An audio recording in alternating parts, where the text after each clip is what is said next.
gbogbo ilẹ̀ tó bá ti rà ní design bricks ọ̀rẹ́ wa with instant allocation láìsí lọ́kàbọ̀ rárá wà tún gba 100 blocks pẹ̀lú àpò sìmẹ́ntì márùn-ún ṣé wàá rí pé yìí papọ̀ jù design bricks homes and property lọ́ba.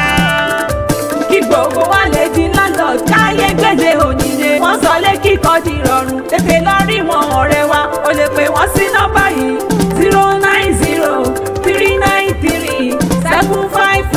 090-393-75110 o lè sanwó díẹ̀díẹ̀ láì